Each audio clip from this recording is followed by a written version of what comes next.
Right, I'm just going to mute myself, and hopefully if anybody else, if they don't want to say anything, please mute as well, and we'll let Hans start with his talk. Thanks very much, Hans.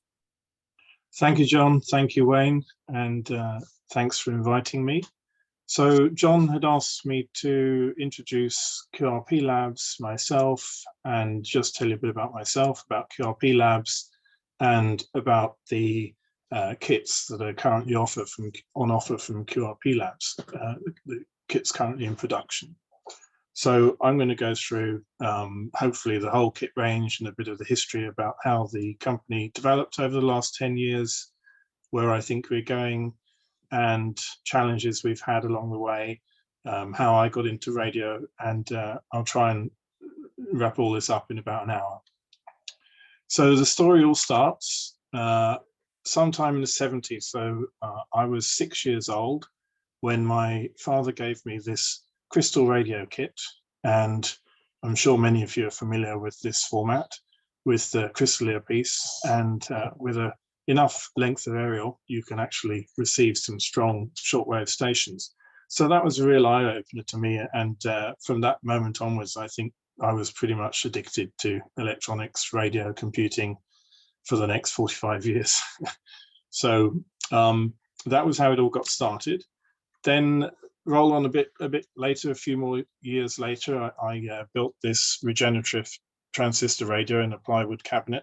It's a project I worked on with my father, and you can see some early attempts at shielding there with the aluminium foil inside the plywood.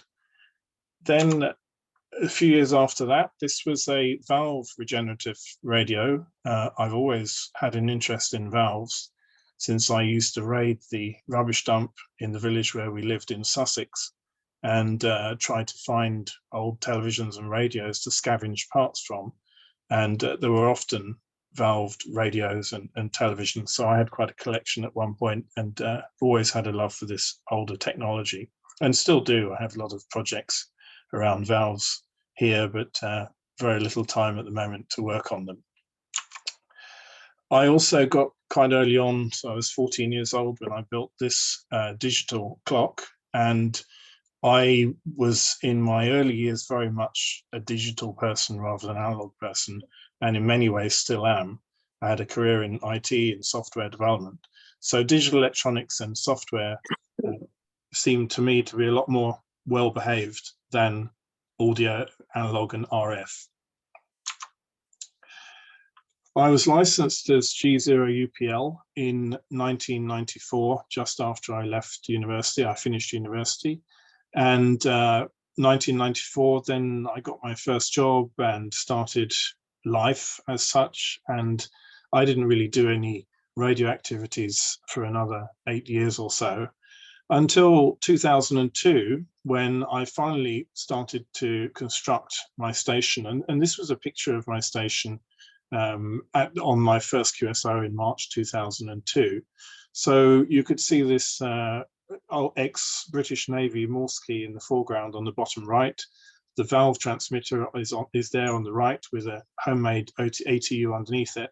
And the whole sprawl of boards in the front, in the foreground, is a receiver that I had built for 80 meters. And so this was all, this valve transmitter operated on 3.560 megahertz crystal controlled frequency, and with a small pulling range around that. So I had many QSOs around UK, around Europe, and made a lot of friends on CW, and was very excited, you know, after 8 years of doing nothing with my license, finally to be into the hobby properly and building my own equipment. This was one of my earliest QSL cards at the time, showing how the receiver ended up in this wooden box with an aluminium front panel that you see there at the middle, and a homemade power supply on the left, and again the valve transmitter and ATU on the right hand side. Roll on to 2004, a couple of years later, and I got interested in this QRSS mode, which is a very sort of niche area of the hobby, or was in those days. And basically QRS means Morse, sending Morse slowly, and QRSS means very slow Morse. So instead of 12 words per minute, sort of, or 15 words per minute, with very slow Morse. Each dit or dar lasts 5 seconds, 10 seconds. And the result of that is that it has a very, very high signal to noise ratio because the bandwidth is so narrow. And there are various forms of this. QRSS is just straightforward on-off keyed Morse. FSKCW is shifted up and down a few hertz. DFCW, the example that you see in the middle, has the DARs on a few higher hertz frequency than the DIPs. And then there are various ways of sending patterns as well. So what you see at the bottom is a sort of Hellschreiber message in slow frequency shifted Hellschreiber. So people used at that time, and it's still available, this Argo PC software, which runs a spectrum analysis. And it basically scrolls across from left to right about 1 second per pixel, and does a spectrum analysis and plots in vertically the intensity across a narrow part of the spectrum, that's the audio spectrum. And so this allows you to see visually the signals as they come in, and is extremely high signal to noise. At that time in 2004, I built this crazy beacon controller, and most people were using microcontrollers to do this kind of thing. And I had this crazy controller with a bunch of counter ICs in it and an EEPROM to hold the pattern that was being sent. And it was all programmed by these switches and buttons on the front panel that you see there at the bottom. Again, it has my ATU sitting on top of it here. And it was a very flexible unit, but it took a very long time to program in the messages compared to a microcontroller. So if I go back a few slides, I recall that message that you see there at the bottom in slow Hellschreiber took me about 6 hours to program in on the switches and buttons that you see there on the actual unit. So it was not a terribly practical thing, but it was really interesting to me to get into QRSS modes.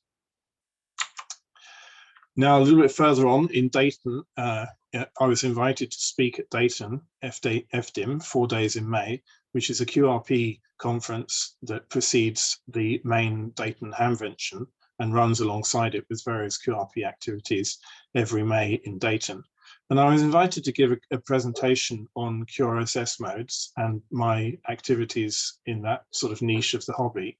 And so at the same time, Steve G0XAR and myself decided that we would produce a QRP Labs kit to go along with the presentation. So this was actually the first QRP Labs kit before QRP Labs was even anything.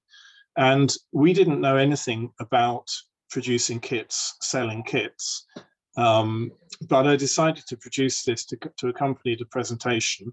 And it basically just sent FSKCW with very, very slow dits and dars with your call sign. So at the top left of the board there, you can see this 8-pin ATtiny13 microcontroller. And each microcontroller was hard-coded with the operator's own call sign. And just repeated that on an endless cycle. And we didn't know anything about producing kits or how to price kits or anything. And so we made 100 of these boards, and we basically just doubled our manufacturing cost and parts cost and sold it for $15. And everybody thought that was a fantastic deal. There was quite a pile up around the room that took, there's this vendor evening at FDIM where kit vendors all have a table. And I didn't have a table, but George Dobbs gave me a little corner on the GQRP Club table. And I sat there with my laptop, because remember, each one of these microcontrollers on the top left there had to be programmed individually with the operator's call sign. And so I sat there, and it took 4 hours to clear this pile up of people that were snaking around the room, and all of the 100 kits were sold. And so it was obviously a fantastically popular thing, and really sort of got us started producing these kits and got QRP Labs started. So it was the very, very start of QRP Labs in 2010. Now, a little bit later than that, a year or so later, there was actually a clone of this first QRP Labs kit. And this is one of the risks of doing anything with producing kits of any sort, is the risk of being copied and people coming along and basically stealing your market by producing their own copies of it. And so somebody came along who will remain nameless and produced almost an identical copy of this QRSS transmitter. And there were some angry emails back and forth. And in the end, I decided to follow the American way. Don't get mad, get even. And so I decided to produce this successor to the QRSS kit, which was called the Ultimate QRSS Whisper Kit. And it had a massively increased functionality set, but only about a 50% increase in price. So in those days, this sold for about £15. There was about $1.5 to the pound in those days. Obviously not in these days. Different talk, different topic. But this Ultimate QRSS Whisper transmitter was the first kit, the first commercially available unit at all that did standalone Whisper without a PC being involved. So Whisper means weak signal propagation reporter, and transmits just your call sign, your 4-character locator, and your power level in a very highly encoded format in only about 6 hertz of bandwidth with very high signal to noise ratio. And monitoring stations around the world receive those transmissions and log them automatically into a central database. And you can then go on a website and see who has been receiving your signals and at what signal strength, and get a map of where your transmissions have been received. So it's very interesting for propagation monitoring and testing. And as I said, this was the first kit at all and the first commercially available transmitter at all that did standalone Whisper. Until that time, doing Whisper had required a PC with software generating audio tones that you then fed to a single sideband transceiver. Alongside that, it still did QRSS and it did FSKCW. It could be used as a CW beacon, and it also did Hellschreiber, the full speed Hellschreiber mode, as well as the much slower frequency shifted Hellschreiber mode. And there were 2 buttons which you can see on the board itself, around about the middle of the board, that were used to program it in a kind of menu system. And so basically it was completely user configured. It was no more that I had to hard code people's call sign into a chip. Everybody entered their own call sign and configured it for what mode they wanted to transmit and so on. And because this was so much better than the original kit at just about 50% increase in price, obviously the old kit was no longer something that anybody wanted. And so the competitor clone basically just got killed by the much better new version. And going a little bit further, 2013, the next development of this was the Ultimate 2.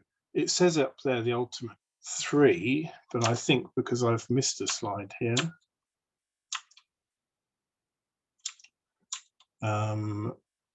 Yes, this should say Ultimate 2. It says Ultimate 3 incorrectly at the top there.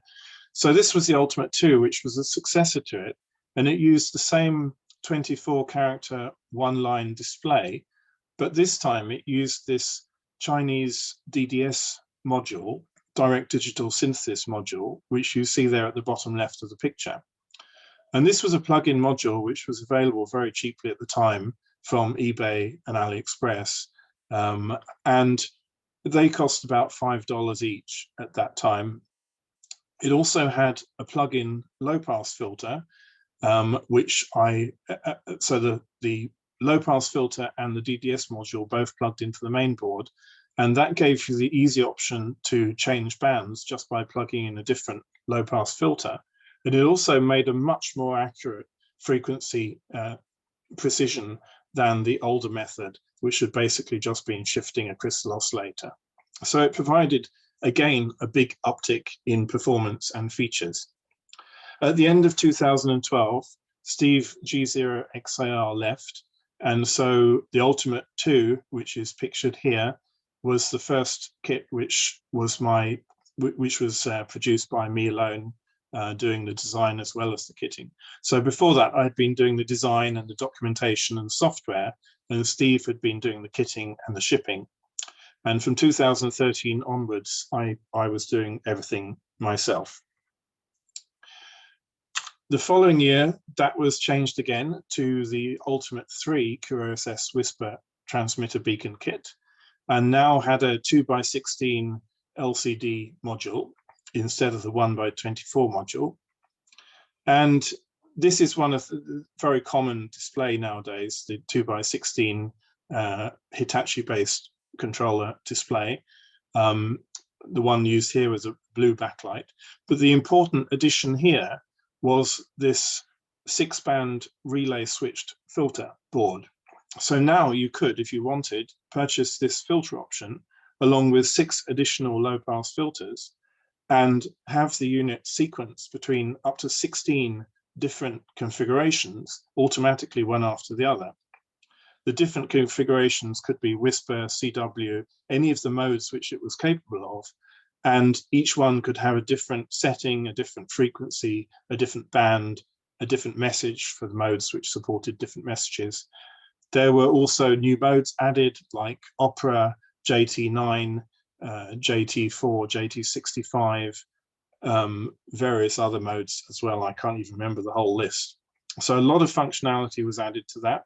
It was also possible to connect a GPS to discipline the time and the frequency, which had been a feature of all of the Ultimate series of kits. The next thing that happened in 2015, the AD9850 modules started to get very expensive, and the price sort of doubled up to about $8. And it was clear to me that the modules had been using some kind of batch of black market ICs, because the price of the module was less than the price of the chip alone. If you bought that chip from Analog Devices, the AD9850, it would cost about $15 in one-off quantities, a little bit less in quantity, but there was no way you'd have been able to produce it and sell it for $5.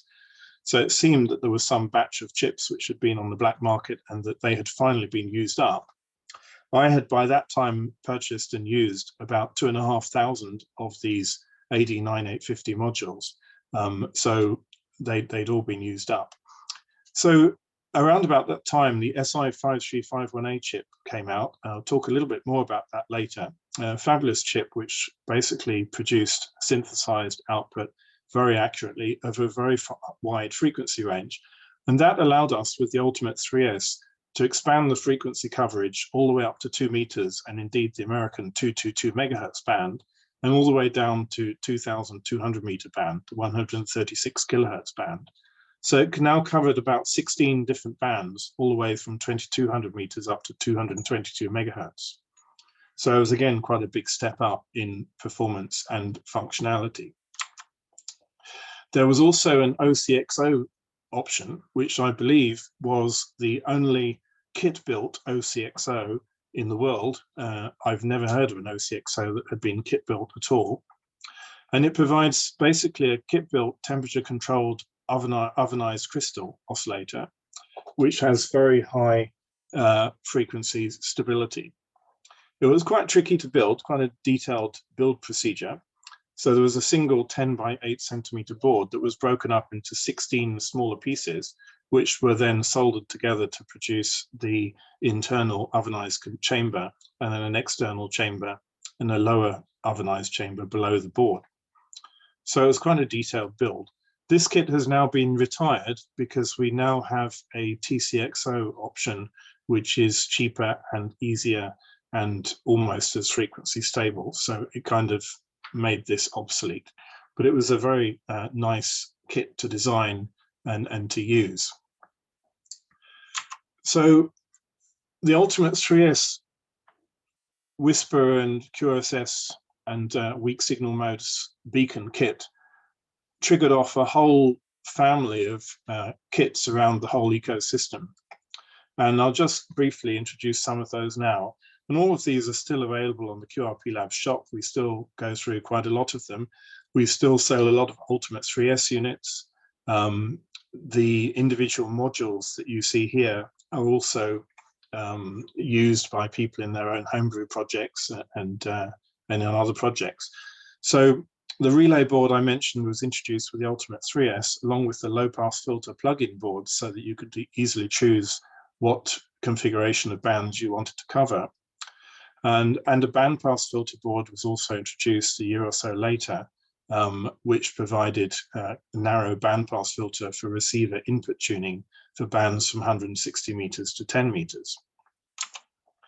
This was a receiver module that was designed on the same 80 by 37 millimeter PCB format as the Ultimate 3S, so it could be bolted behind it in a stack. And the receiver module is quite a high performance module that uses a quadrature sampling detector, also known as a Taylor detector. And it has a plug-in SSB demodulation module, a polyphase network module, which can also, so you can either have an IQ output from this receiver module and use SDR software on a PC to demodulate single sideband, or you can do it with a plug-in hardware module. Other things, we had a 50 ohm 20 watt dummy load, which has been very popular, very inexpensive, $8.50, and easy to build. There was a 5 watt PA kit for the Ultimate 3S, which had the interesting feature that I included an 8-bit digital to analog converter and an amplitude modulation system, so that you can configure a very precise raised cosine envelope shape. So this kit is actually quite interesting if somebody wanted to make a homebrew CW transmitter, because you can get a really nice raised cosine keying envelope from it. So that was another addition to the family. There was always a problem around GPS modules, because the various GPS modules you could get from AliExpress, eBay, and so on had different voltage requirements for their supply voltage. They had many of them had 2.8 volt logic level outputs and required different pull-up resistors to be able to work in a 5 volt system like the Ultimate 3S. And so to take all the unknowns out of it, I designed this QRG1 GPS module. It stands for QRP Labs GPS1, the name of the module, which takes a 5 volt supply and has an onboard regulator for the RF module, as well as a LED indication on board. So there's a power on LED, there's a serial data output LED, and then there's a green LED that flashes once per second once there's a satellite lock. It also has a proper 5 volt output level conversion, so that you get a proper signal to the Ultimate 3S and other QRP Labs kits without requiring a pull-up resistor or any compromises on noise immunity.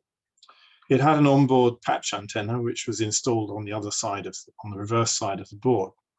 This QRG1 kit has now been retired and has been replaced by the QRG2 GPS kit, which similarly has onboard LEDs to display the status, and it has a 5 volt supply voltage regulator. But this one has an active patch antenna with magnetic mounting and a 2 meter coax with an SMA cable. So it provides quite a lot of higher sensitivity. It also provides coverage of more than just the GPS satellite constellation. It covers also the Beidou system, which is the Chinese satellite system, the Russian GLONASS system, and the European system too, Galileo system, the European system. It has its own onboard microcontroller, which acts as a USB serial data virtual COM port and provides a USB serial data output if you need to connect a PC and get the time into the PC. And you can also, if you want, order it with an LCD option. And as soon as you put the LCD on, it starts displaying time from the GPS and the decoded satellite data, fixed data, how many satellites it's receiving, and so on. So that's a popular kit to order, along with the various QRP Labs kits which support GPS frequency discipline. There was also an enclosure which I designed for the Ultimate 3S. It has a depth of 15 centimeters, which is plenty to put in the stack of Ultimate 3S boards, and as many of the options as you choose to include, such as receiver module and GPS module if you wish. People have installed power supplies in there, all kinds of things. So that's quite a nice professional way to finish up the project for those majority of us who are not very good at metal bashing. There were also some spin-off kits which were kind of generated from the kit series, but not sort of integral to the kit family. And one of these was an Arduino shield, because there were always people who came along and who said, can I have the source code? I want to make my own modifications. And you know, I remembered back to 2011 when our kit had been cloned, the first of the kits, and that was because I had published the source code. And so I had felt that I had learned my lesson from that and wasn't going to publish the source code. And so this Arduino shield was a popular, or still is, a popular way of plugging in an adapter board into an Arduino microcontroller board. And so people could write their own software, but it interfaces to the QRP Labs low pass filter, the SI53518 board. There's a prototyping area on there. It has a power amplifier on the board, similar to the one in the Ultimate 3S. You can connect SMA connectors, BNC connectors. There's an easy interface for the GPS connector. So it was kind of an interface between an Arduino computer module and the rest of the QRP Labs kits for people who wanted to program their own thing.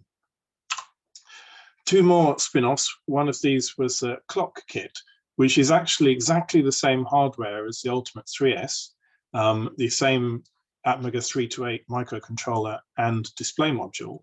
And it can be used standalone, or it can be connected to the GPS and then display very accurate time from the GPS. And this was a way to kind of generate an additional product line from the existing hardware kit, only having to write a different software version and manual without having to produce any different hardware. And the second of those kits, which is also on the same hardware, is the VFO kit, which has the same SI53518 plugin module as on the Ultimate 3S, and indeed is the same hardware as the Ultimate 3S, plus a rotary encoder module, which allows you to produce a main VFO output as well as an intermediate frequency offset BFO frequency output. It allows you to do GPS discipline, have various frequency memories, and so on. So it's quite a useful module for homebrew projects. Another spin-off kit was the ProgRock, which was a triple clock generator, again using the same SI53518 synthesizer chip, which I will talk a little bit more about in a moment. And basically the PLL synthesizer chip doesn't remember anything. As soon as you turn off the power, it forgets what frequency you had configured it for. It forgets everything. And so this board was a way of adding a very simple microcontroller to store the configuration that you wanted and keep it for next time you powered up. And it was designed to be used as in many cases, as a crystal replacement, because once you'd programmed the frequencies in, it would retain them, and you can use it just as a clock generator and forget about it if you didn't need to keep changing the frequency. Programming was done by this four-way dip switch that you see on the right-hand side of the picture. It was quite cumbersome, and so later on a serial interface was added so that you could connect a serial terminal or a terminal emulator from a PC via a USB to serial adapter and more easily configure the frequencies that you wanted. There were 3 separate outputs and 8 different banks of outputs controlled by 3 input pins.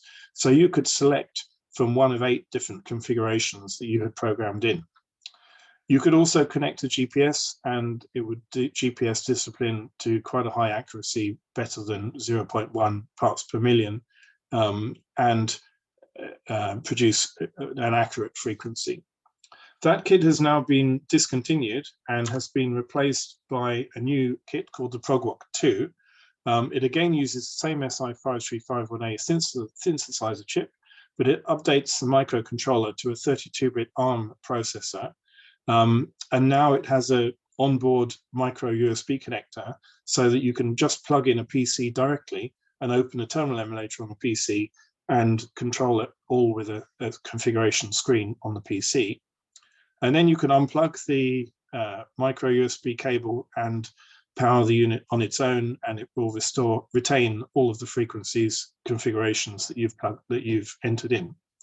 Again, it has 8 banks of 3 frequencies and optional GPS discipline, but this one is ready assembled. It's all SMD, there's no assembly required, and it's also extremely tiny. It's small enough to be installed inside an old HC6 crystal can. And of course, it needs a lot more than 2 pins, and is not a direct plug-in replacement for a HC6 crystal.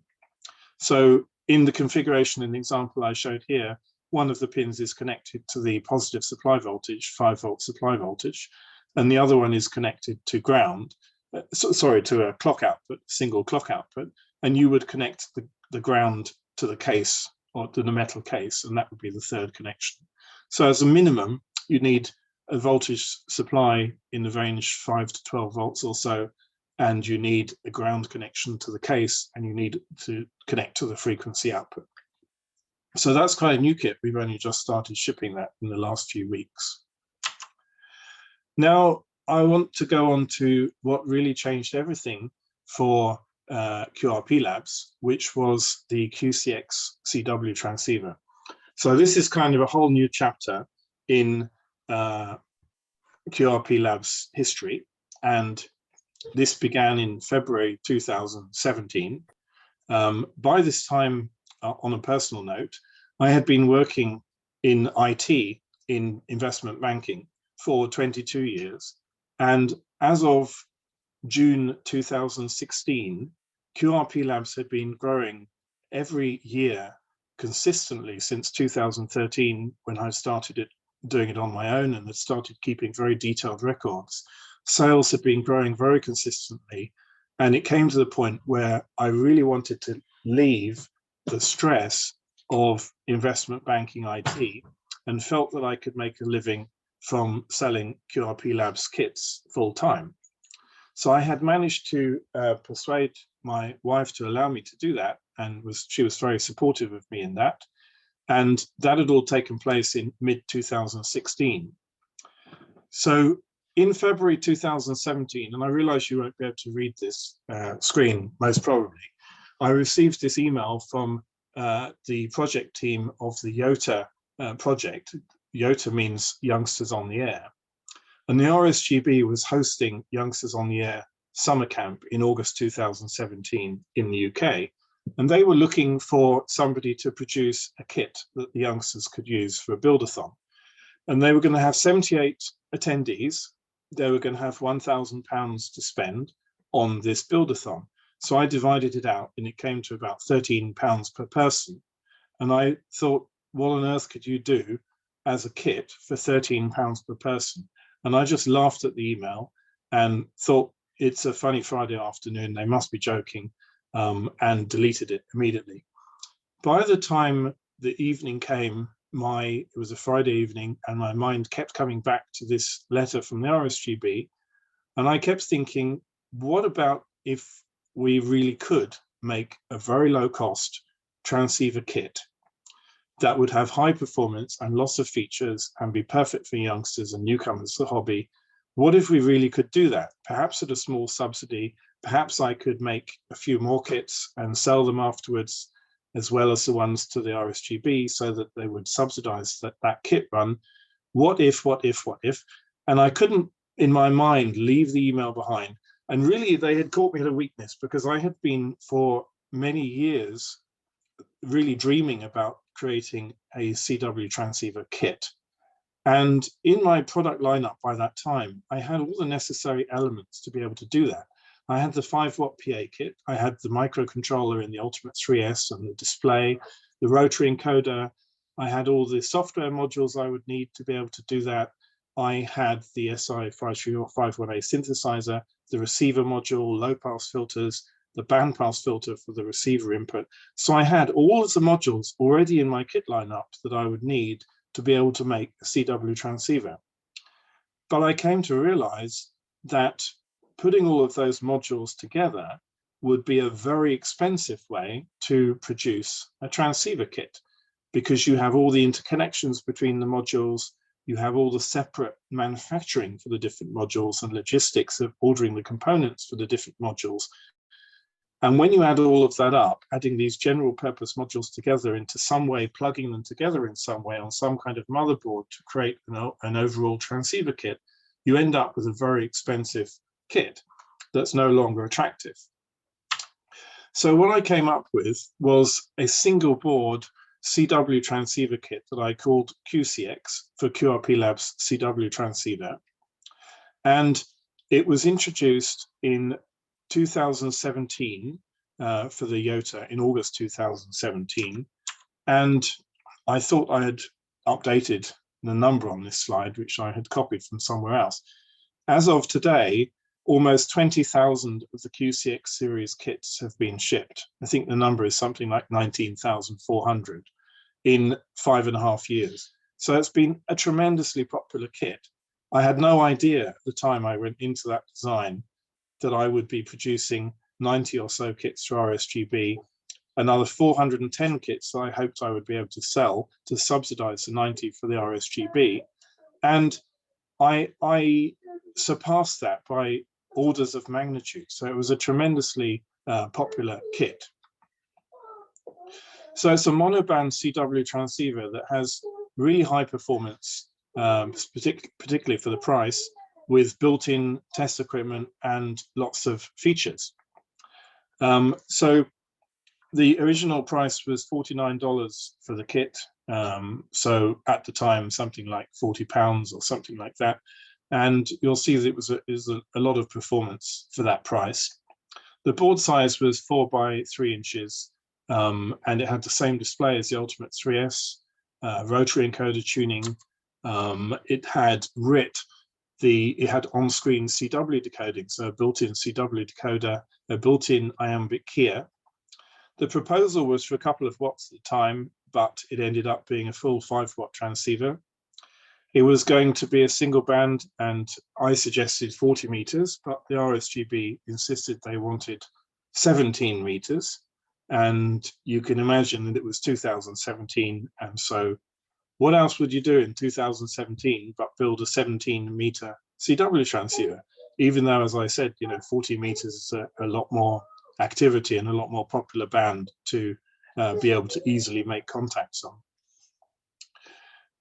So there's a single sideband receiver. It's not just a direct conversion receiver with both sidebands. It's a single sideband receiver section. Just connections for a 3.5mm keyer jack and a BNC output. Good filtering, and it also was going to have an onboard Morse key of some sort. So in the end, the onboard Morse key that you see in the bottom right-hand corner there was just a micro switch. So 13 days after that email came and I replied to the Yota organizers, I had built my prototype, which you see pictured here, an ugly mess of wires on a piece of unetched copper PCB with various other bits of PCB suspended above it, and an Ultimate 3S enclosure front panel to hold a screen, and the microprocessor is bolted on behind that. So I got these bits and pieces cobbled together and had my first QSO with an Italian station on the 9th of March 2017, 13 days after the email had arrived. So it took another 2 months or 3 months for the RSGB committees to make their final decision. I believe that they probably had written to a number of kit designers and kit producers for suggestions and had probably received various suggestions and had to decide between them. So a little bit of information about the design very briefly. This uses a direct conversion receiver, which direct conversion receivers are often said by people to have a very clean sound. And the reason for that is not just biased by the people who built them, but it's also that there's it's quite difficult to design a good crystal filter that has no group delay discrepancies between from one end of the audio to the other, and doesn't ring and doesn't have any distortion introduced in the filter. Whereas a direct conversion receiver avoids all of these issues. The superhet also can have birdies because you've got the VFO and the BFO, and multiple oscillator signals mixing together can create mixing products. But the big disadvantage of a direct conversion receiver is that it hears both sidebands. And because you have so much gain at audio rather than in an intermediate frequency stage, they often suffer from microphonics, which means if you tap the board, you get the vibration coming through on your audio, as well as hum issues picked up from surrounding mains wiring and from the power supply. In the QCX, these issues were avoided.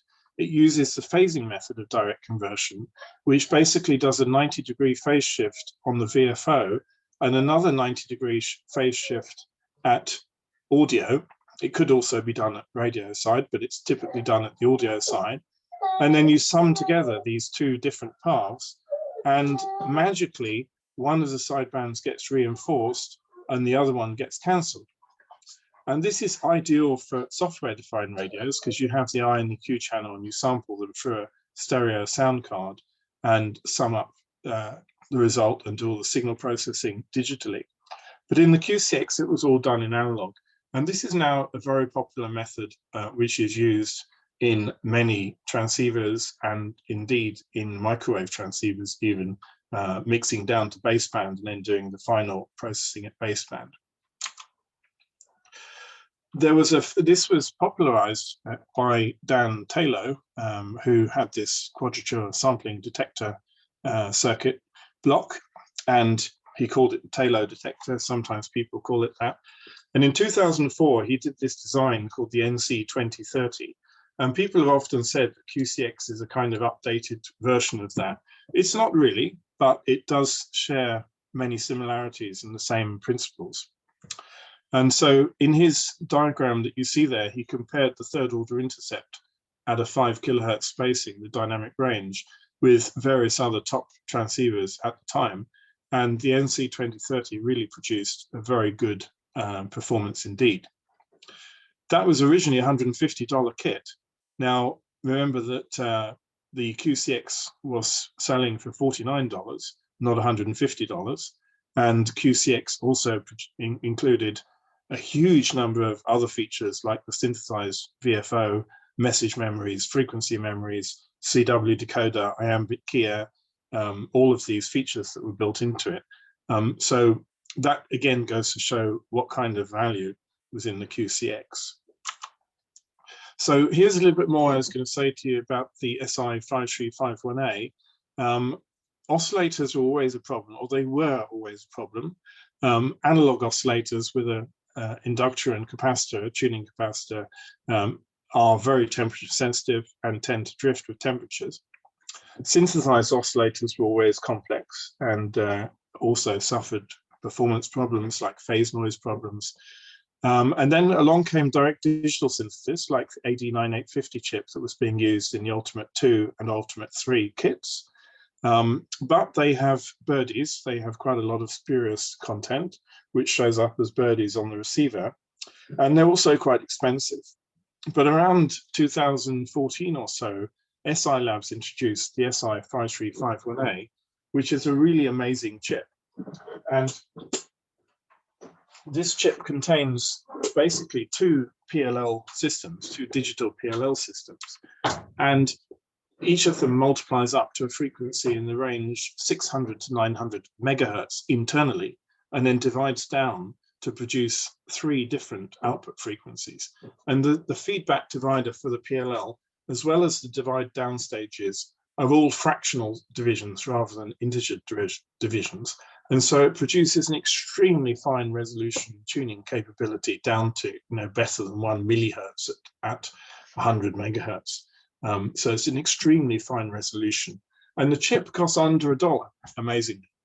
And it's all referenced to an external crystal. So it's a very, very stable system. And it's configured by I2C, which is a standard, industry standard serial bus used by many microcontrollers. And this chip is actually used in the Elecraft KX2. So it's a sort of proof that it's a very capable chip. The other main important thing about the QCX was the microcontroller, the Atmega 328 microcontroller, which was used in the transceiver to control everything. So this had the microcontroller has its fingers in everything, basically. And it allows you to reduce the component count by doing a lot of things that you would have done with a piece of hardware, to do those in software. So instead of having a side tone oscillator, audio oscillator circuit, which is keyed along with your RF keying and feeds into your earphones, that side tone could now be generated by the microcontroller itself. It can also include an iambic keyer, so you don't need a circuit for an iambic keyer. That can all be done by the microcontroller. Things like transmit-receive switching, the sequencing of that, having the correct number of milliseconds in transmit-receive switchover before you start transmitting, again, all under microcontrol. The oscillator, the I2C configuration of the synthesizer, is also done by the microcontroller. And of course, you have a nice LCD display, which shows the frequency, and you don't need to have any circuits for frequency counting of an analog oscillator, for example, because it's all under the control of the microcontroller. Apart from those things, you also have a huge amount of capabilities you can add, like a dual VFO, RIT, split operation, memories, and later we added CAT control so that you could add a serial port connection to a PC and have the PC software control the QCX transceiver, and often used by people who want to use automatic logging software, logging programs, so that the computer can query the frequency, etc., on the rig. So having the microcontroller in there, which was kind of a $1.50 or $2 component, really allows you to replace a lot of the hardware. Although the radio is still an analog radio, this digital microcontroller puts a lot of the features into software. There was also a bonus feature that was not in the original specification for Yota, and that was the addition of a whisper beacon, a standalone whisper beacon. And you'll remember I already had the code for that from my Ultimate series of kits. And so, you know, I found a little bit of space in the QCX and a way to include that in QCX as a kind of bonus feature. You could also use it as a CW beacon and even an FSK CW beacon. And you can connect a GPS and use the GPS to calibrate the oscillators and also to get the locator and set the time for whisper. Whisper requires very precise timing and frequency. So further, the actual development of the kit took place in February to August 2017. The actual development was a lot quicker than that 6 months. It was more like 3 months because the RSGB decision didn't come until April. And then I went to the US in May for Dayton, and I went to Germany to Friedrichshafen in June for the Hamvention there. And so there was very, very little time to do the development, and it was a quite stressful period. You know, I had to finalize the circuit diagram, PCB layout, all the features in the firmware, and then the component sourcing, manufacturing, kitting, documentation runs into over 150 pages, and then get all of that over to the RSGB so that they could have it in early August for the Yota summer camp. There were many things that I didn't know about transceiver operation because I had only ever operated my own equipment and built my own equipment. So I had no idea how things like split operation or dual VFOs were supposed to work. And I had to go around asking friends, what is a dual VFO? What is A, B VFO? How does split operation work? And they had to explain it all to me before I could implement it all in the firmware. So it was quite interesting. You know, I had just been building homebrew receivers, and even I didn't know that CW is always conventionally an upper sideband mode. My receiver that I had built for my first QSO actually can be switched between upper sideband and lower sideband mode, but I had always operated CW in lower sideband mode. So I was totally out of touch with what was supposed to be done conventionally, and had to design the transceiver that people who were used to commercial transceivers would find it easy to use. So that was a big challenge for me. In the aftermath of the whole launch in August 2017, the tsunami of orders was just immense. We had at one point a 10-week waiting list. There were over 1,000 people who had paid and placed their order, but we simply couldn't pack them up and ship them out fast enough and even kit them fast enough. And so it was a massive, massive, unexpected success that was very hard to keep up with. And at that time, in 2016, as I mentioned, I had changed to doing QRP Labs full time. And I had moved from Tokyo, where I had been working in a bank, to Turkey, where my wife's family are from. And I was still had 2 helpers in Japan who were doing the shipping for me by that time. And there was absolutely no way that they could keep up with this massive order volume. They were only working part-time. And so one of the challenges that we had to do in early 2018 was make the decision to move the entire operation from Japan to Turkey, so that I would no longer have those 2 part-time ladies in Japan helping, and I would be able to find people locally in Turkey where I would be able to scale it up and down much faster as I needed to, and arrange a sort of a more streamlined operation here and have control over it. There was also the huge support challenge. You imagine you sell that many kits and the percentage of them have problems building it, or have a missing part, or lost a part, the Cat A to resistor or something. And so there's the huge support challenge. And as I said, you know, these continue to be very highly selling radios, even today, 5.5 years later. And they have sold now 19,500 by this time. They're very popular with SOTA operators and newcomers to CW, newcomers to construction. The ease of use of the QCX, literally you can just connect an antenna and a power supply and a paddle and away you go. But so it's very, very easy to use if you're a newcomer. But if you are a more advanced user, it's also got all the features that you would want, like cat control for logging program, or split VFOs, the Kia, all of these message memories. It has a lot of advanced features that you can use if you want. QCX also has its own built-in test and alignment equipment, which is a very important feature, because it means you don't need any additional equipment to do the alignment of a QCX and setup. At a minimum, you can just use all the internal built-in equipment and even do a bit of debugging with it.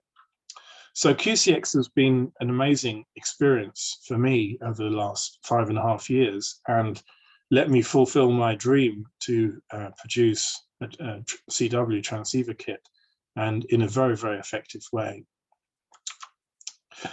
So some developments on the QCX line. At the time I designed it, there was no enclosure for it, and people went off and built their own 3D printed enclosures, cigar box enclosures, tins, all sorts of different enclosures. And it wasn't very easy to put in an enclosure, because all of the controls, I don't know if I can go back to a picture of the QCX here. Yes, all of the controls were at a different height compared to the board. The LCD was at another different height compared to the board. The buttons were very low compared to the board. And then you've got the connectors on the left-hand side and the right-hand side. And so it was quite difficult to put this into an enclosure.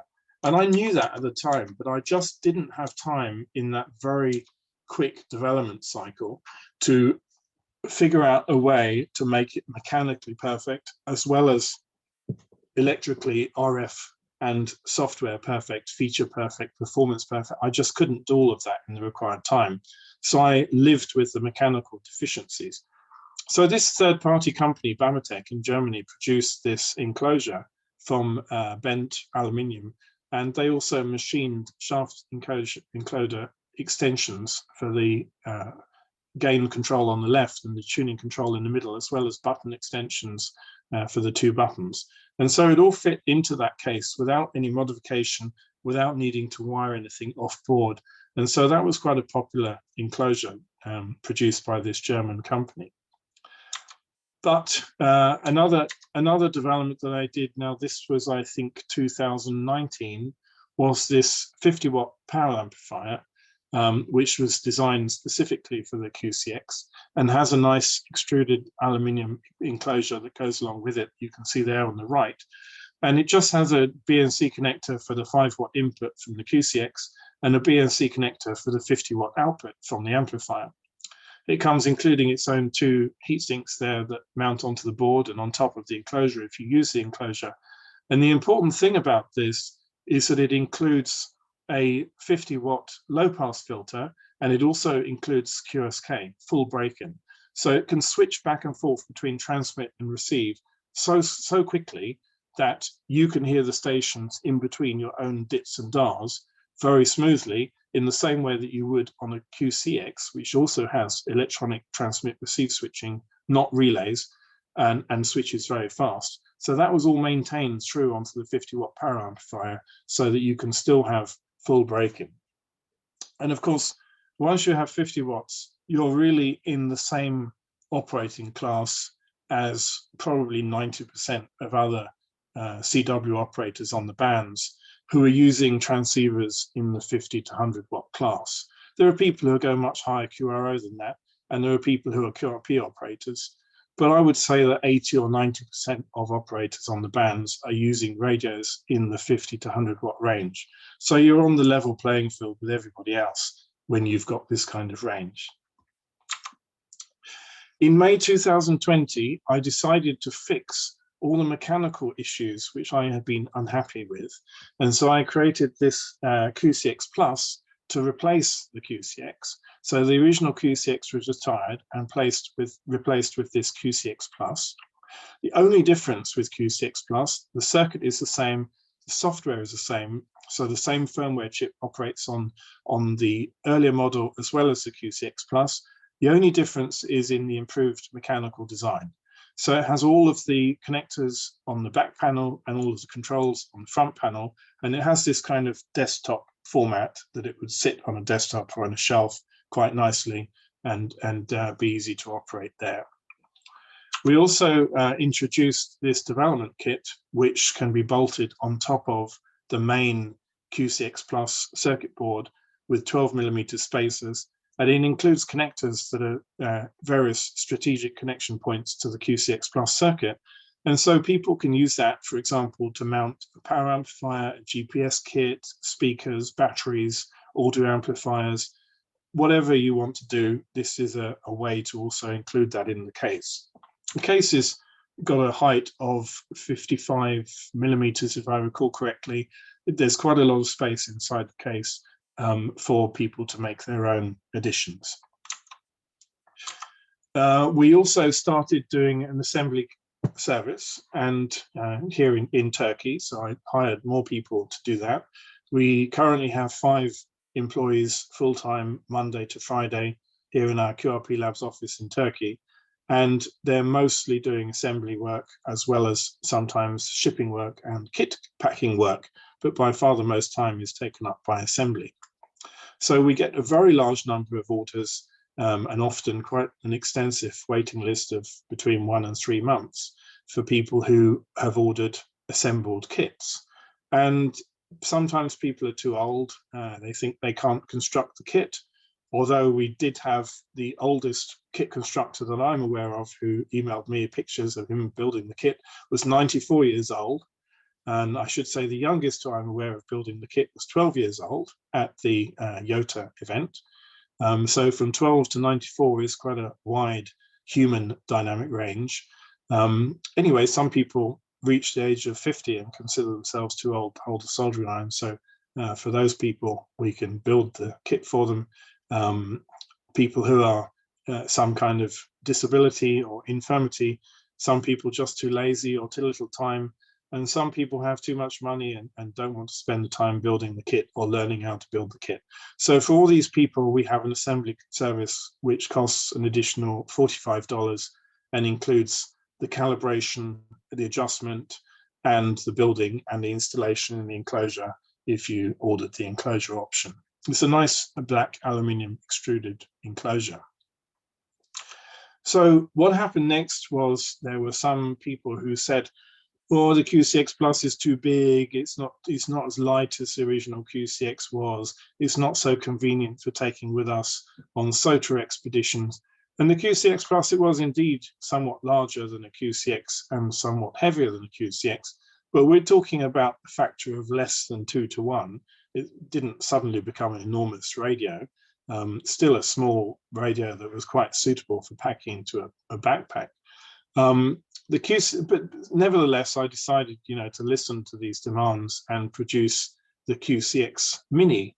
So this took about 6 months to do this development and produce this miniaturized version of the QCX. Again, it has the same schematic, same performance, same firmware, same everything, except it's a very tiny mechanical layout. And I switched also to this yellow backlight LCD. The backlight can be switched on and off from menu. And when the backlight is switched off, you save a little bit of power consumption, as well as it's still readable in sunlight. So with a blue LCD, if you switch the backlight off, you can't read the numbers anymore. But with a yellow LCD, yellow-green LCD, you can still read it. Even in full Mediterranean sunlight here in August, you're still able to read in full bright sunlight. So a lot of this kit is SMD components, and there are a lot more of them on the bottom of the board that's not shown in the picture there, but all of these SMD components are already pre-assembled. And so the job for the constructor is to wind the Torres and install the connectors, transistors, trimmer resistors, and things like that. So there's a lot less parts to install in a Q6 Mini than there is in a Q6 Plus, but they're a lot closer together, so it's a bit more fiddly. So that's the Q6 Mini. There were also 2 modules that were designed as optional extras to the Q6 Mini and are also compatible with the Q6 Plus. In both cases, there's a little place on the board where you install this with some wires through to the main board. The TCXO provides very high frequency stability. This is very useful for people who want to use the QCX as a whisper beacon. And the AGC module provides a feature which was missing in the original QCX design, automatic gain control.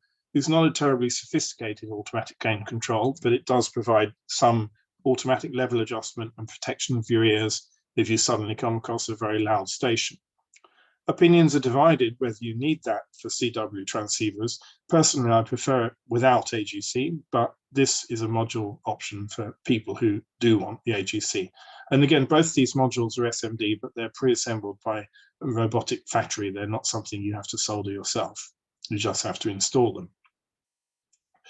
So that ends the phase of the talk on the QCX, which has really been a massive part of my life for the last 6 years. Taken over my life for the last 6 years.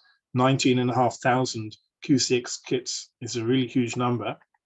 But the next chapter started in late 2019, which I will come on to in just a moment. I see I've got another slide I'd forgotten here.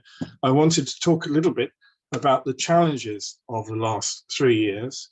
The pandemic introduced a lot of challenges. In the early days, the kids were off school, they were doing Zoom school classes, and their Zoom school classes always started and ended at different times and different rooms you had to dial into, and the internet would go down or would hang up, the laptop would run out of battery and have to be charged. You couldn't find the charger, blah, blah, blah.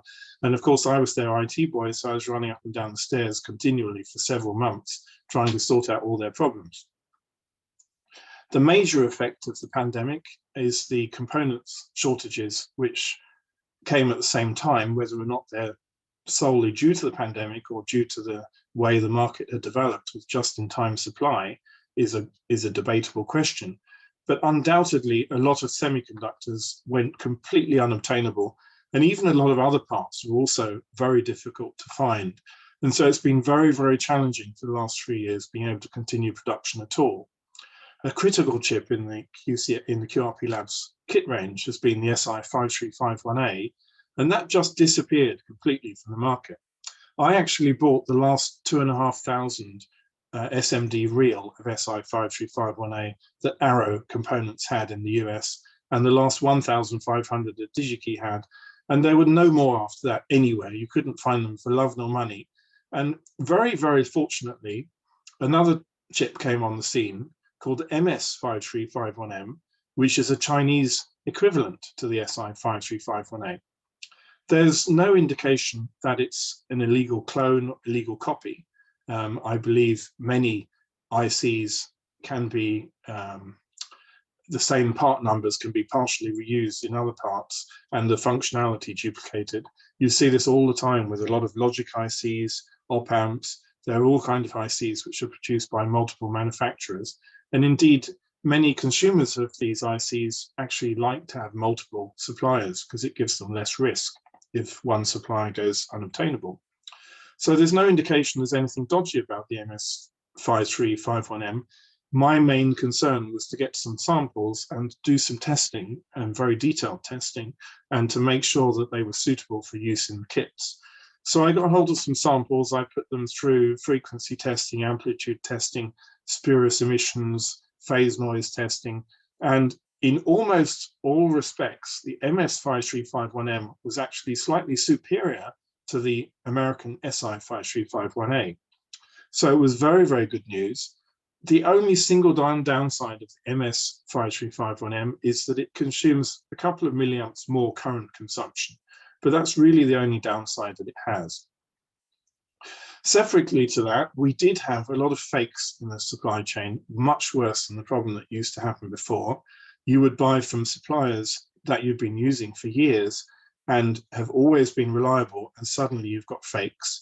So there was a situation with the first batch of 1000 QCX minis where there was about a 10% failure rate in the op amps, and it was because fakes were mixed in with the real ones. And it was very, very costly to sort that problem out. Very, very frustrating. And that's just one example of many things that happened. Atmega328 processors disappeared completely from DigiKey for a while, from the Far East suppliers, from everywhere. Atmega328, I was very, very lucky. I went looking, when I heard that they were getting short, I quickly tried to find some DigiKey, Mauser, Arrow, Jamico, RS in the UK, Farnell in the UK. Every supplier I knew had no Atmega328 whatsoever. Then I logged on to a favorite Turkish distributor, which I use very often, called dirench.net. And I had zero hope that I would find anything, but they were listing over 2,000 Atmega328s in stock. And the price was high. The price was about 50% higher than I had been used to paying. But I didn't care. You know, the fact that I could get these chips and continue production was the only main important thing. And so, and typically in Turkey, things are more expensive like that because they have to be imported and you pay import taxes and so on. So I started yelling for my wife to bring the credit card quick, and we put in our order for these 2,000 Atmega328 processors immediately. And a couple of hours later, there was a call from the consultant at Dirench, and he said, "Did you just place a massive order?" And I was all wound up preparing myself for the bad news that there was a stock error in their system and that there weren't really 2,000 processors available. But instead he said, "You've placed a very large order. We want to give you a 5% discount as a refund to thank you for your large order." I was so happy. So we got 2,000 Atmega328, and by the time they were used up, there were again some other supplies. So through all of these jumping around and jumping through hoops, trying to deal with fakes, new components, new suppliers, some good doses of luck mixed in, QRP Labs was able to continue production all the way through the last 3 years, and indeed continue to grow year by year as well. Anyway, so as I said, the next thing I want to talk about, and indeed the main last thing I want to talk about, is the last phase of QRP Labs development has been this QDX digital transceiver. This is a 5-band digital transceiver that covers 80, 60, 40, 30, and 20 meters. It uses pin diode switching and solid state switching for transmit receive switching as well. This 80 to 20 meter version was later joined by a version covering 20 to 10 meters. And we also now have a monoband version without any pin diode switching. The reason for the monoband version, although not yet available yet, is that we will need to use single band for 160 meter, 630 meter and 2200 meter bands, because at those low frequencies, the pin diode switching just doesn't work properly. And so those have to be single band versions, and that was the reason for that. But the operating principles and design is very similar between the two versions. So these produce a 5-watt output. You can either use a 9-volt supply or 12-volt supply, depending on how you build them. You've got that option at the time you build them. It has a TCO referenced synthesized local oscillator and a very high performance SDR receiver doing the hard work inside, software defined radio.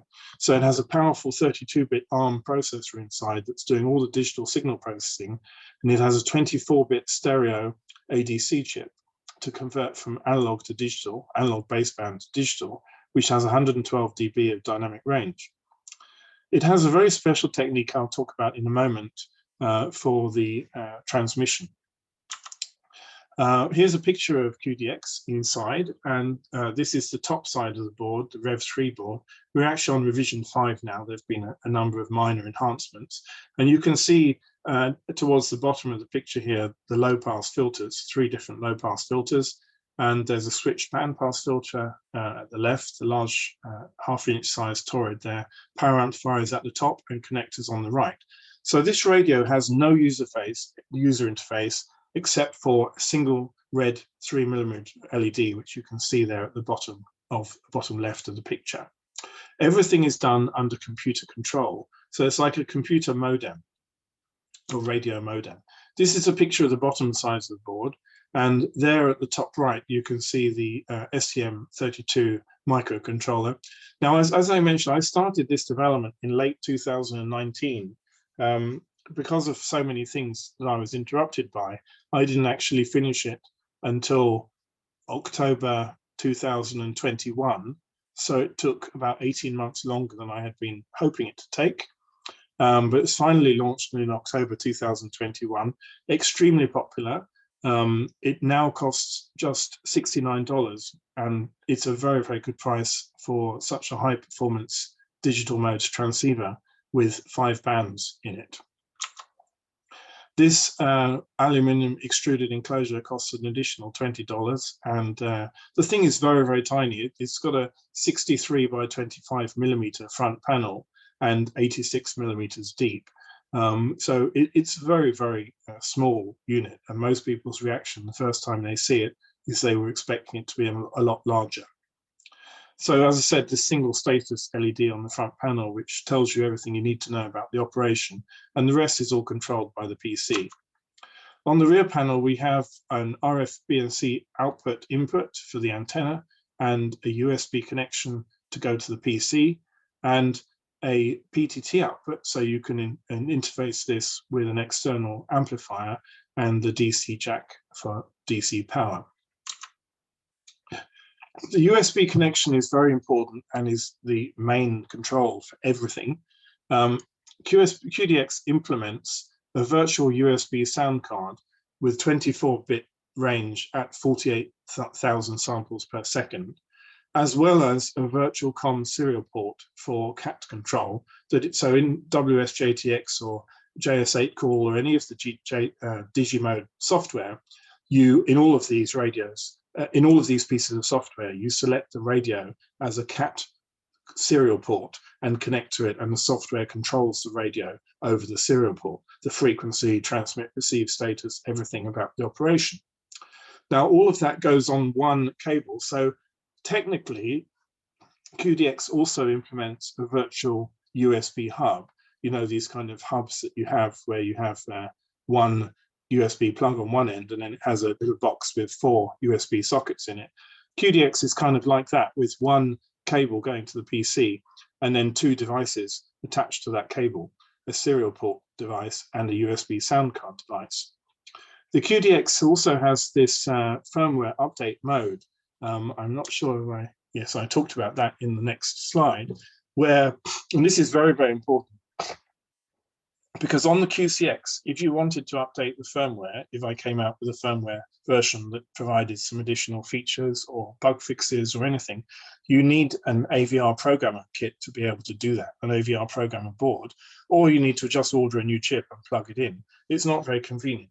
But with the QDX, it has a firmware update mode, which is really, really advanced compared to even commercial transceivers like ICOM, where you have to plug in an SD card and install software off an SD card, for example. On the QDX, it literally appears on the PC as a USB flash drive, a memory flash drive on the PC in File Manager. And then you simply download the file, the new file from the QRP Labs website, and drag it across into the QDX USB flash drive. So it's pretending to be a USB memory stick with the firmware file on it and the EEPROM configuration file storage. And huge benefits of this: you don't need any hardware, you don't need any special programming software, you don't need any drivers, and it's so easy that anybody can do it, because anyone who hasn't plugged in a USB flash drive on a PC and copied files in and out of it. And it also includes 256-bit AES encryption, so the software is completely protected. And I'm reliably informed that it would take 10 to the power of 52 times the age of the universe for all of the computers on Earth to crack 256-bit AES encryption. So it's quite secure. Now, a little bit about the very special technique I was mentioning for transmission. What it does on transmit, it actually takes the audio tone that comes from the PC, from the software on the PC, and it measures the period of that audio cycle, so the time between zero crossings. And from that, it determines what the frequency is. For a normal frequency counter, you would count how many pulses arrived in a 1 second interval. That is much too slow for the accuracy that you want for these digital modes. And so the alternative method that's used is to count the period of a cycle and then invert that to get what the frequency is, the audio frequency. And because you're getting 48,000 samples per second over the USB emulated USB audio sound card, and you have absolutely perfect audio transmission between the PC and the radio, QDX radio, there's no hum, there's no distortion, there's no interference, it's completely lossless. And so the zero crossing can be determined extremely accurately by taking a sample that's just above zero and a sample that's just below zero and interpolating between them with a straight line approximation to determine where the zero crossing actually is. And this technique is extremely accurate. The QDX has some internal tools that allow you to view the technique in use. So if you connect a serial port to the or a terminal emulator to the QDX, you can actually view this process going on. And this is an FT8 transmission here as it's in progress. And the frequency is displayed in the top right of the window there. And it's typically accurate to about 0.05 hertz. And this is on a single audio cycle measurement. It gets a little bit more accurate at lower frequencies and a little bit worse at higher frequencies. And we actually don't need a single cycle audio measurement because you don't need to update the frequency 1,500 times or 2,000 times per second. And so it does some averaging so that at the higher frequencies, it averages over multiple cycles and makes them much more accurate. And because of that, it gets down another order of magnitude to about 5 millihertz of precision in this audio cycle measurement, which is way more accurate than you would ever need.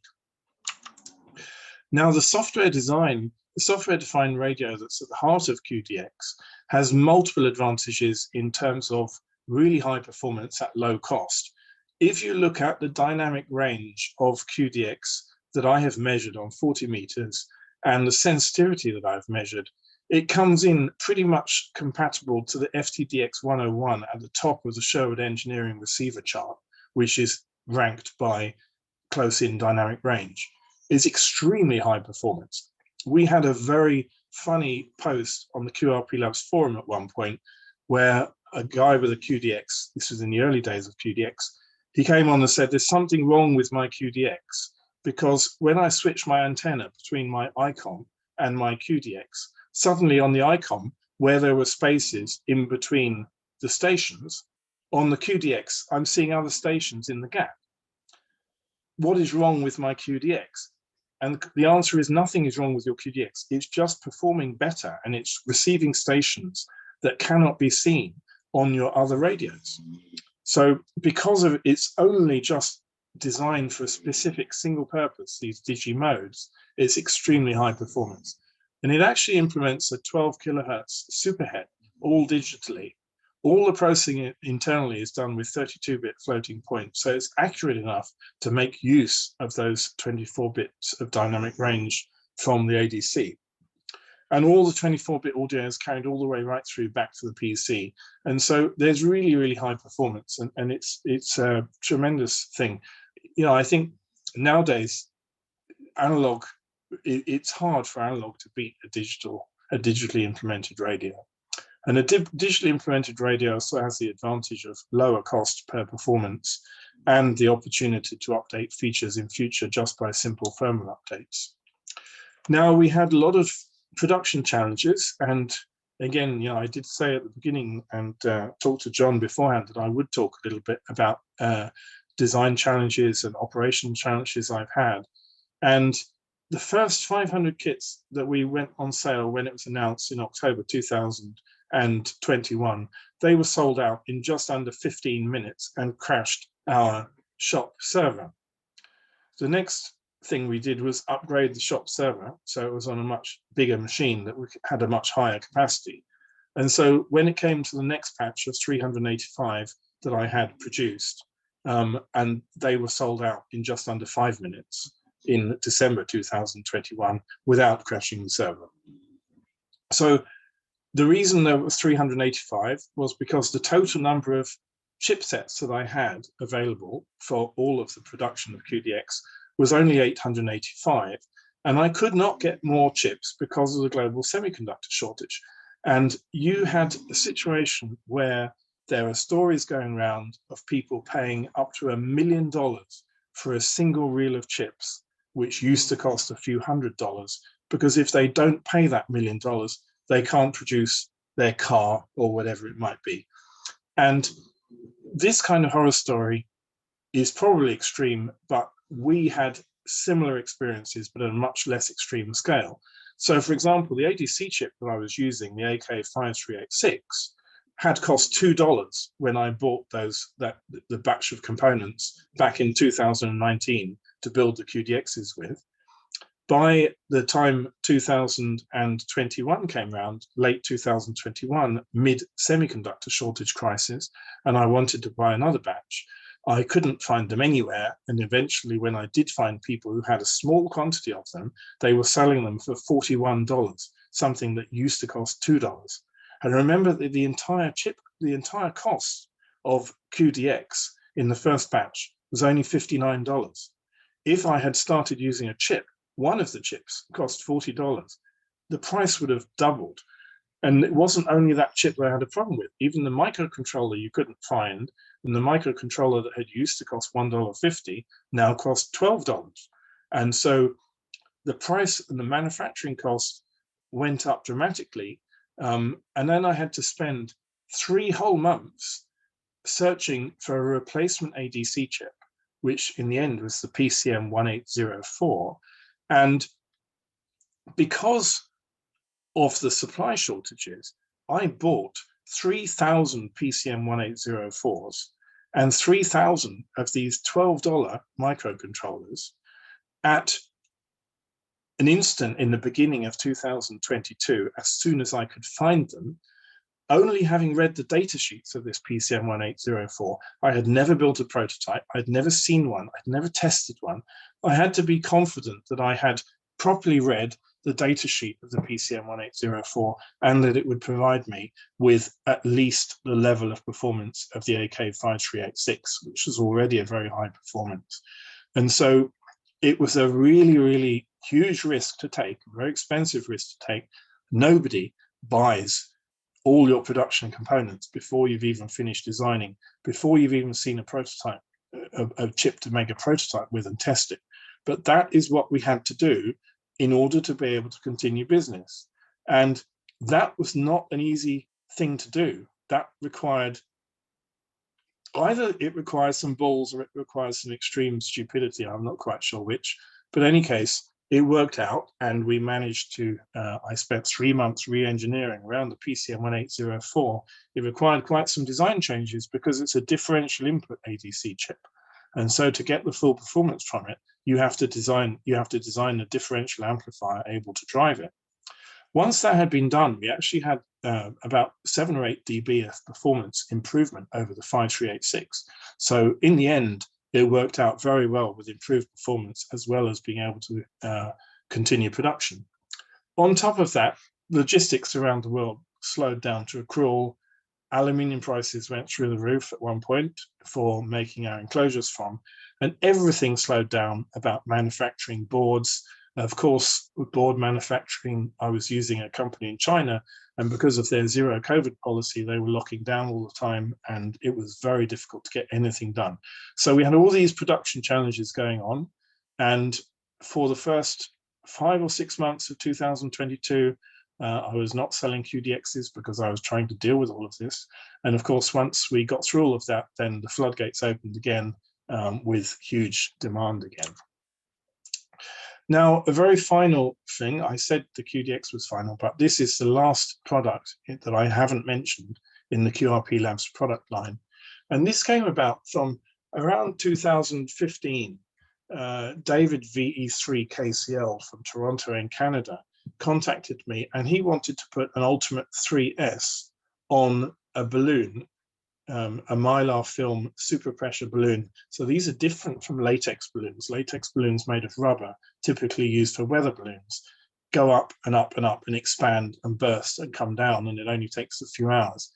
A mylar film plastic balloon is like shiny kind of plastic balloons you find at birthday parties, and these balloons expand up to a certain point and then they can't expand any further.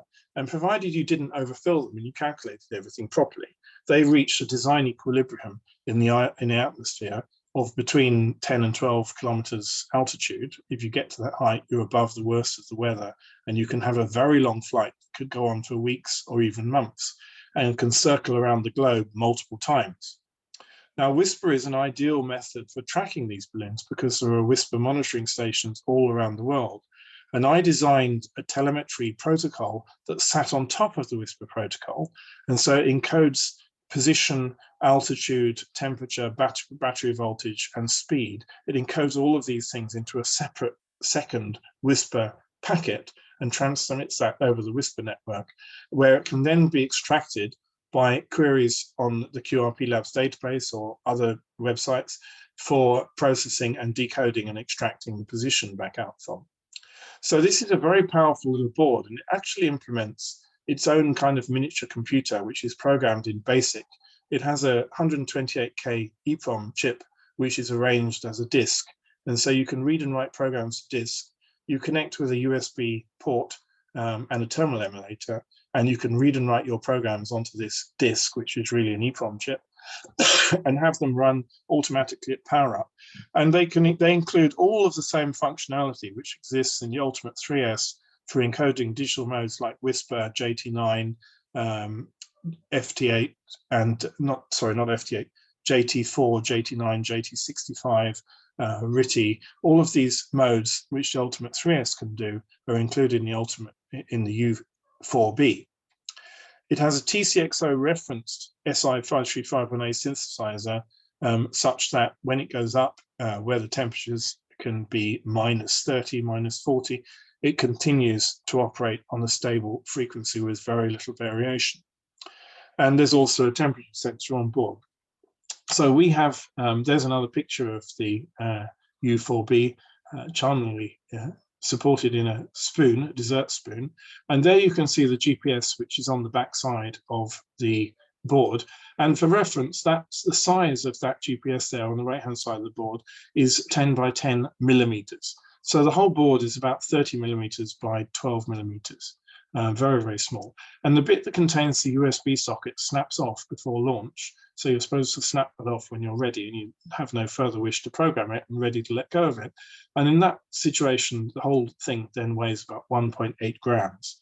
Even when you add an HF antenna and a wire antenna tethered from the balloon and some solar panels to power it, you're still able to produce a payload of around 5 to 10 grams. So this is a very, very interesting moment to discuss such things, because of course in the last couple of weeks we've had these dramatic situation in America where the American military went looking for these unidentified objects in North USA and in Canada, starting when a Chinese balloon suspected of being a spy balloon, a very huge balloon, floated over Canada and America, and which they eventually shot down.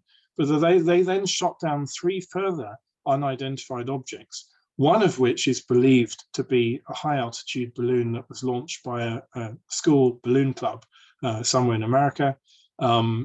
I don't believe it was using one of our trackers, but one of those at least was very strongly correlated evidence. It had flown around the world 7 times, and it was in exactly the same position that the US military went shooting things, and that was also the last time they ever heard from it. So there was quite strong evidence that that was shot down. There was another incident in Romania where they sent 2 MiG-21 fighter jets looking for a tracker. And we believe that was one of the U4B trackers, because again, we have the position to a few kilometers resolution, and it correlated precisely with where the fighter jets had been looking for it. They in fact did not find it. They didn't get a visual spot of the balloon at all. I suspect that might be because that flight was using transparent plastic mylar film balloons. They cost $1.50 from AliExpress. And they would be quite hard to see when up in the sky, when fully expanded, because they're transparent plastic. Whereas I believe the American balloon was using a metallized type of balloon, which would have been quite shiny and much easier to spot. So the balloon tracker is a very, very interesting program. We have a tracker webpage on the QRP Labs website. This is a current flight. I just took a screenshot of this today. This is a flight of the U4B that was launched by my colleague on this project, VE3KCL. By the way, we only launched after 7 years of development test flights. The U4B was only went on sale in 2022. So it was quite slow project development. It always took a back seat to everything else I was doing. But here it is over Germany in this picture today on its 5th lap around the world. And you can see at the top there, it lists the altitude as 13,160 meters and speed, battery voltage, temperature, as well as the frequency and how many stations copied it. 46 stations copied it in this instance on 20 meters, even though it's using only 27 milliwatts of power. So a really fascinating aspect to the hobby, tremendously educational, very potential there for school projects and university projects, certainly. So this is a chart that shows how QRP Labs has grown since over the last 10 years, since April 2013, when I sort of relaunched QRP Labs on my own after we had stopped working together, myself and Steve G0XAR. And you can see here a very consistent, steady growth in sales volume. This is the number of orders per month that we have. There were a few enormous peaks along the road, such as when the QCX was launched in August 2021, and another one, 2 more peaks in in 2017.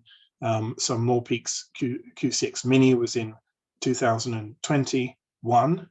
And then there was the 2 batches of QDX, which are the 2 spikes that you see there over to the right in December 2021. And finally, the massive spike when we finally managed, after several months, to start producing the QDX again in mid-2022.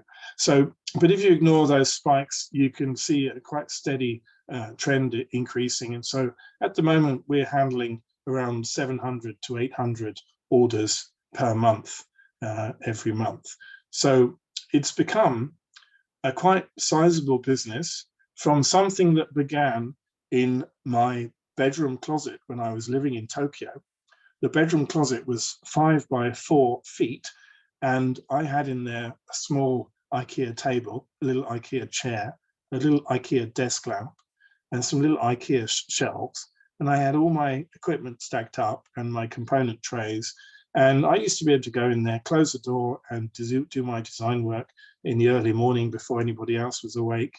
And that was where it all started. And then, around 2013, 14, I was packing all the kits myself on the carpet on the living room floor.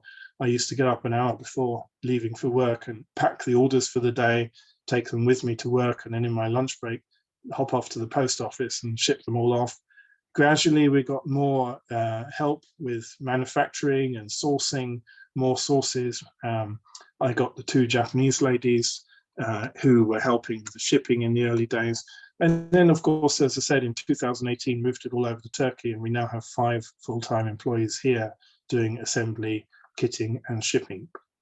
So it's really grown, and it's quite common now as a known brand in amateur radio, particularly in QRP or in these sort of niche areas like SOTA, CW, Digimodes, home brewing things.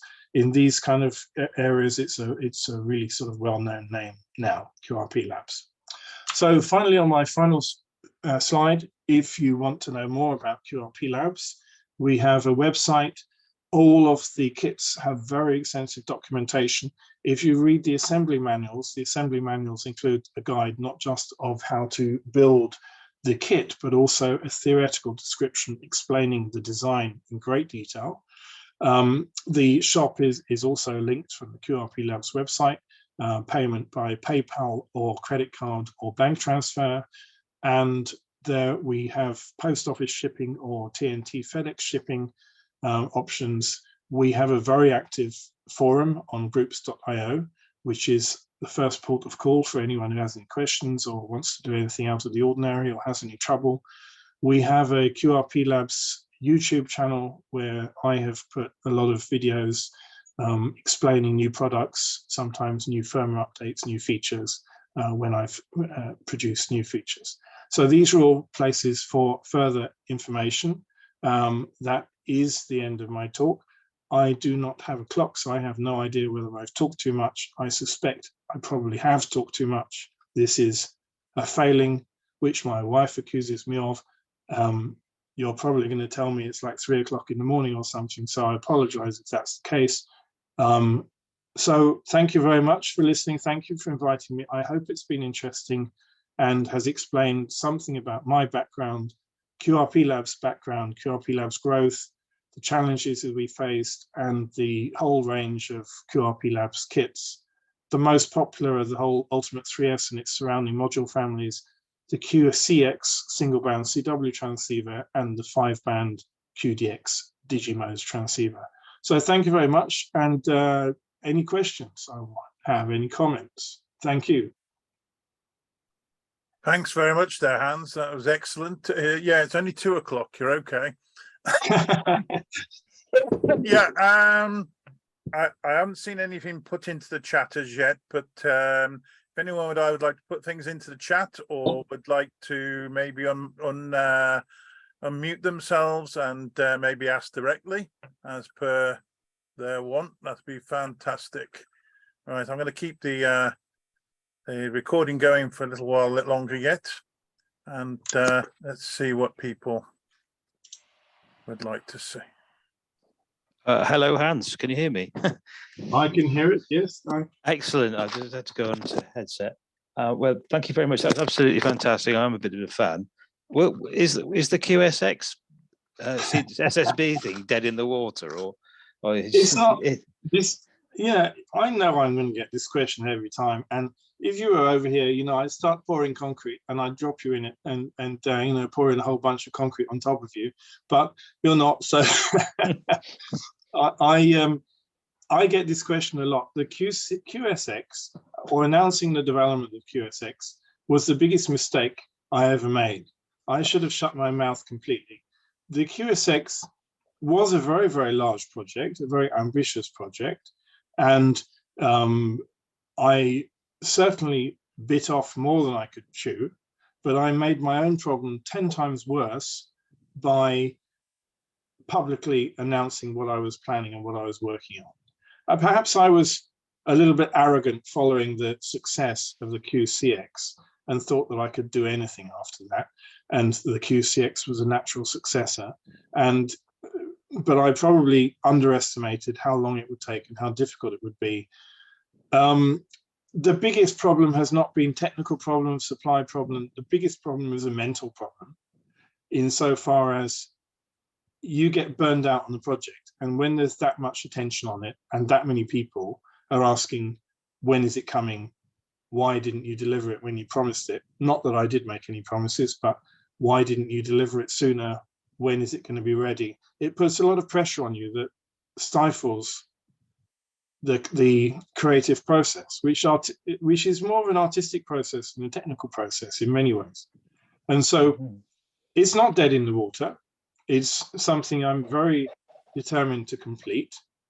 I probably will also upgrade it from its original format. The original format was going to use the same 16:2 LCD module display. But, you know, we're 5 years on from when I originally announced that I was going to be working on it, or 4.5 years, something like that. And during that time, there are other newer competitors on the market. The market has moved on. And in many ways, QSX should be, I think, upgraded in order to become even more competitive than it would otherwise be. It will still be the basic same concept of very high performance at very low price. All the QRP Labs kits have a very high performance to price ratio, and QSX will continue in that and really fill a sort of slot for all band, all modes, HF transceiver operation. It just is a matter of when I get back to it. And there have been so many challenges over the last few years where it takes 10 times longer to get anything done than what I think it will take. And interruptions like, you know, I interrupted myself with QCX Plus, QCX Mini, then QDX. I kept interrupting myself, and I always think, oh, you know, that would be a small project to do, but it always ends up 10 times bigger than you think it will be. And then there are ongoing production problems with it and support problems with it. So it's very much a matter of when I get back to it. Having said that, I would say that over the intervening 4.5 years since it was announced, work on it has not stopped. Nothing is given up on it. It's not dead in the water. In many ways, the various developments that have evolved in the QRP Labs product range over that time are all things which were intended to be done anyway for QSX. So the basic programming language that's in the U4B balloon tracker was something I had intended to create for QSX to allow customization and scripting within the radio. So that was already planned. The transmit receive switching with pin diodes is a technique which I have perfected in the 50-watt power amplifier and in the QDX. And again, that is something which is needed for QCX. The software-defined radio that is in QDX now in production uses most of the same code which I developed for QSX. And so it actually was based, you know, when I started the QDX project, I started off with the source code for QSX and then modified it to support QDX. And so a lot of the required building blocks, if you like, have been developed in the intervening 4.5 years.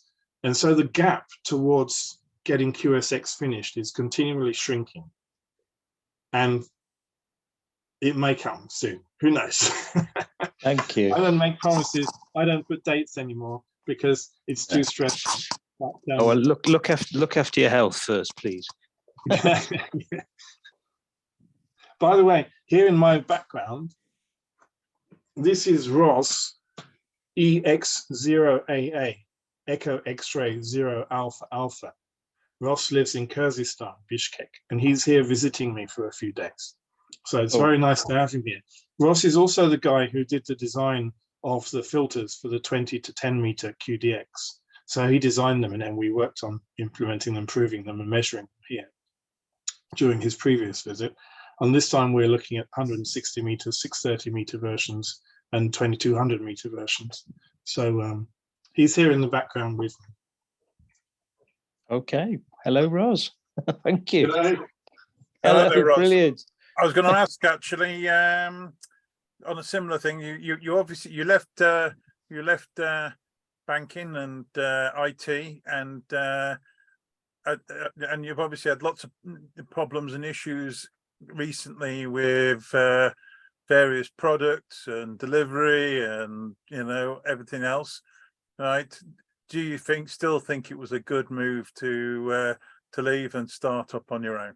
Absolutely, 100%. Absolutely.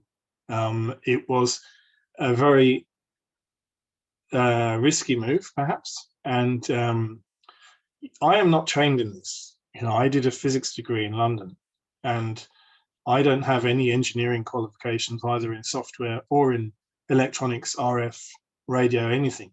And so I managed to get through 22 years in IT without any qualifications in software.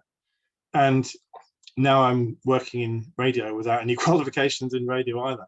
And so everything is self-taught. Everything is learned as and when I need it, and by reading by myself and making all the mistakes. So there are business mistakes, there are production mistakes, there are engineering mistakes. There's tons of mistakes to make behind every single corner. But everything is very, very enjoyable, and every day is a new day. Every day is something new. I did enjoy my 22 years in IT and banking. There were a lot of technical challenges. In the end, when I was in Japan, the last 6 years of that career, I was managing a department of up to 45 people at one time. And there were very few technical challenges. It was all people challenges, corporate corruption, politics, stress. I used to do maybe 12 meetings per day, get home at 9 o'clock every night. And when I managed to make money or save money, which I did, many, many millions of dollars, the only thing I got from that was arigato gozaimasu, which in Japanese means thank you very much. There was nothing extra in my pocket for it. Whereas now I live or die by my own sword. If I make a mistake, I pay for it. If I do well, I make the money from it. And so it doesn't suit everybody. I wouldn't necessarily suggest that everybody would be well suited to working on their own. Many people like to work in a company environment where they have stability, structure, somebody guiding their work. But I have certainly found it's very, very nice to work on my own. I also have more time to spend with the family. We have quite a young family, 9, 7, and 2-year-olds. And it has given me a chance to spend more time with the youngest member of the family when he arrived. And so that's an advantage. It's also a challenge because it's hard to live and work in the same place, and you can get easily distracted. So there are challenges, but overall, very, very definitely, I'm very happy that I made the move, and I have not looked back for one single day. Excellent.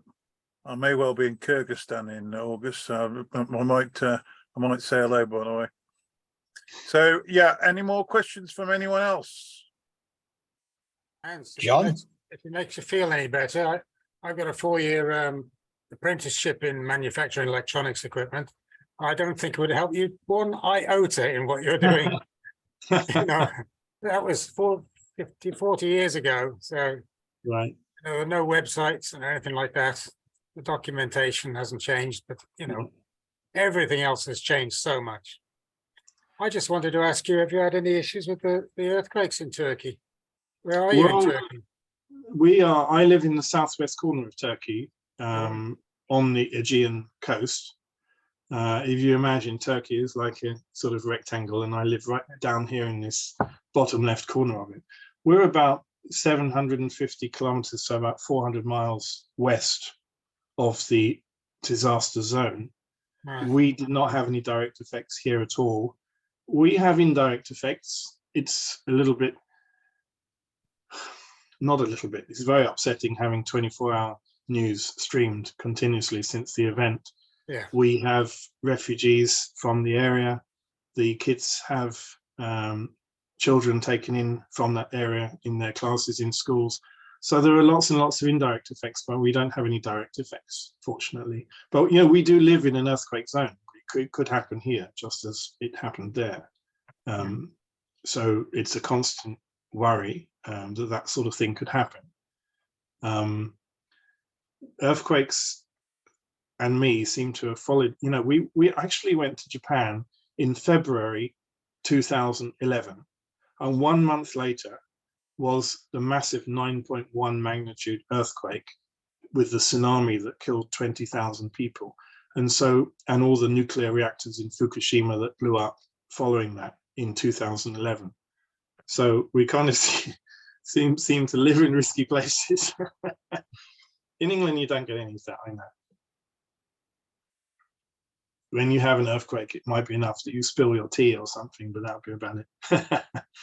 But yeah, we're okay, thankfully. Okay, yes. Any more questions from the field there? No.